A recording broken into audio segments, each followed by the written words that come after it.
From the studios of Tucson Business RadioX, recorded in the Stewart Title corporate offices on Broadway, you are now listening to The Mark Bishop Show. And now here's your host, Mark Bishop. And welcome again. The new #1 Netflix docuseries, Tiger King, is full of eccentric stories and characters. However, the criminal histories from the underworld of wild and exotic animal exhibitors are far more broad-reaching and serious. And the legal team at People for the Ethical Treatment of Animals, PETA as we know it, is leading the charge against colorful, criminal, captive wildlife exploiters in the United States. Jeff Kerr is General Counsel to PETA. His team pursued Joe Exotic. I couldn't believe that series when I saw it. And he rescued nearly 50 animals who were in his custody. Welcome, Jeff. Thank you very much, Mark. Appreciate you having me on. You're most welcome. You not only do many exhibitors confine animals in abusive conditions, Jeff, and treat them like disposable commodities, but many also have criminal records. So what's being done to keep wild animals out of confinement by exhibitors with dangerous criminal histories, as well as the risk their enterprises pose to the public? Well, that's right, Mark. And certainly PETA's legal team has been combating these kinds of roadside zoos and exploiters for decades. And some of the most notorious of those that PETA fights do have criminal histories, including charges of cruelty to animals, illegal possession of animals, racketeering, sexual misconduct, and consumer fraud. And so what we are doing is several things, including litigation. We've got a series of lawsuits, federal lawsuits under the Federal Endangered Species Act in different parts of the country fighting to end the cruel big cat cub petting nationwide. And we just won a federal lawsuit in Florida that established that the premature separation of the tiger cubs from their mothers and using them in the encounters like you saw in Tiger King is a violation of the Endangered Species Act.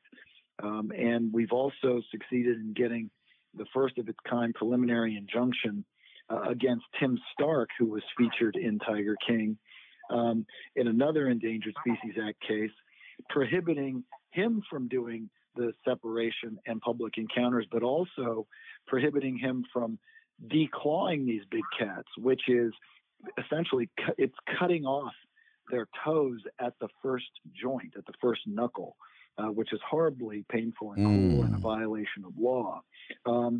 We're also exposing the criminal histories of some of these roadside zoo exhibitors. For example, a guy named Randy Stearns, who helped operate Dade City's Wild Things in Florida, is a registered sex offender who pled guilty to 2 counts of sexual misconduct in 2016 after exposing himself to 2 minors. We had a lawsuit against the Mobile Zoo in Alabama to free Joe, who was a chimpanzee confined in isolation. We got him rescued to a proper sanctuary, and as a result of our information, the owner of the Mobile Zoo was later convicted of 14 counts of cruelty to animals and shut down. And it goes on. It just goes on and on. I mean, I've got a list here. I think you rescued 73 bears, 50 tigers and other big cats, 12 primates from lives of privation, including tigers, bears, chimpanzees, baboons, from the roadside zoo. That's right. This one belonged to Joseph L. Maldonado, the Passage, Joe Exotic. And these animals are now thriving in reputable sanctuaries, right, which provide animals with lifelong homes in naturalistic habitats. I think they'd feel a lot better, wouldn't they? Huh. That's exactly right. And of the animals that you just mentioned, 39 tigers, 3 bears, 2 chimpanzees, and 2 baboons came from Joe Exotic's facility, and they are in reputable sanctuaries. Of course, Doc Antle, who was portrayed in Tiger King, he's got a long and dirty history of more than 75 federal animal welfare violations. Mario Tabrao used his exotic animal business as a front for his drug enterprise, his narcotics trafficking enterprise in the 1980s. So, yeah, it is truly a rogues gallery. And the most important thing people can do is just never go to one of these roadside zoos. People can visit PETA.org. We've got all the information of the histories of these abusers that were in the show and detailing how they suffer in ways that the series glossed over. Well, the disturbing histories of notorious animal exhibitors, including Ringling Brothers Circus, and the criminal acts of key players from the Tiger King, including posing as a charity, operating without proper licenses to possess and operate a business featuring exotic animals. And you're right, drug smuggling and racketeering. Let me ask you a couple of questions here, Jeff. What animal issues do you feel went unexplored by the Tiger King docuseries? Well, certainly it didn't go nearly far enough in exploring the inherent cruelty in the roadside zoo and cub petting industry. For example, what you didn't see in Tiger King at the GW Zoo is behind the scenes with the rows of 10-foot by 10-foot cages where two big cats per cage are confined, pacing back and forth in these cells. The stench of urine and just the psychological and physical trauma being inflicted on these animals who are nothing more than a commodity and are effectively useless to them after they've aged out of being able to be used in these cub petting, cub petting and selfie and photographs. Yeah. So just the whole history of that, and of course Joe, after his conviction, in part for illegal trafficking endangered animals and killing 5 tigers in cold blood, has been in touch with us.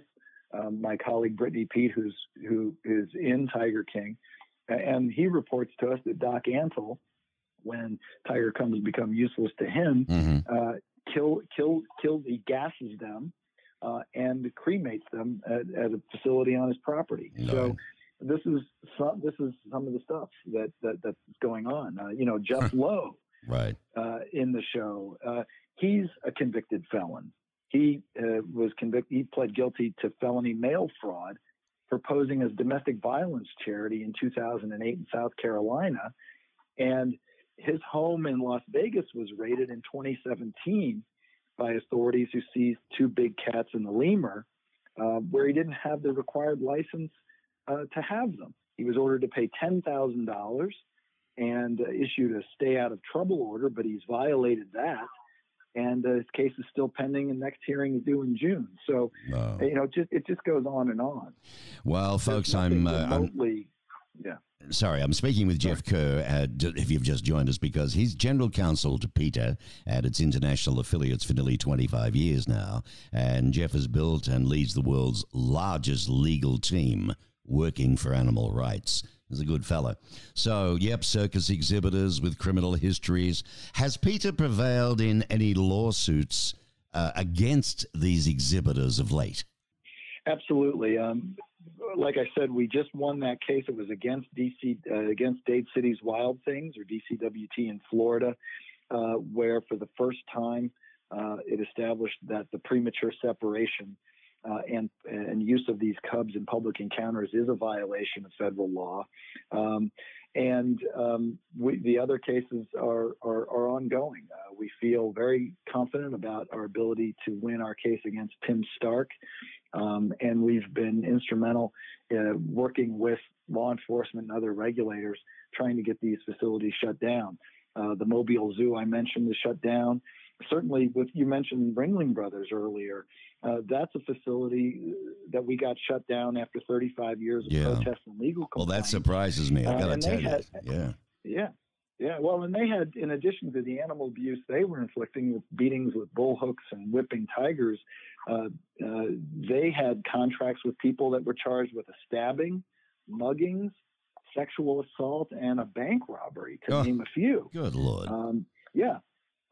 So it's so important for people to take away from Tiger King that these people are animal abusers. I was just blown away even seeing the thing. I was surprised that it was even aired But now having seen it and then interviewing you and reading some more research, unless they aired it, we never would have known. In a lot of cases. Yeah. So this helps you. This helps PETA greatly because the public don't know. But anyway, look, other than the obvious, what is wrong with having animals in captivity? Well, quite simply, they don't belong there. These are these are wild animals who belong in their natural environment. And there's nothing about conservation, despite the lies that these abusers will tell you. There's nothing about conservation involved in the breeding of these tigers. They're generic tigers. They couldn't possibly be released to the wild. And so certainly the reputable sanctuaries that are out there, like Carol Baskin's sanctuary that's portrayed in Tiger King, they are part of the solution. And they are giving good lifelong homes for these animals. But people need to know that they should only go to a facility that is accredited by the Global Federation of Animal Sanctuaries and never go to these roadside zoos. Right. No, fair enough then. And the irony of it is that the globe is being depleted of these beautiful animals anyway. The last thing we should be doing is putting them in these darn cages because they, as you say, they can't go back to the wild. Exactly right. It's unbelievable. That's exactly right. It's so sad. Folks, if you'd like to know more, there's a lot to read on PETA.org. That's still the exact website, isn't it, Jeff? www.peta.org. PETA.org. Is that the best site? That is the best site, and if people can go there, they can donate to us to support our legal cases, and also find out all the sordid histories and backgrounds of the abusers in that series. I noticed your team was named Corporate Counsel Magazine's 2017 Best Legal Department. You had high-profile cases, the 13th Amendment case, Tillicum versus SeaWorld. That was a big one, wasn't it? Yeah. Mark, thank you very much. You're most welcome, and good luck in the future.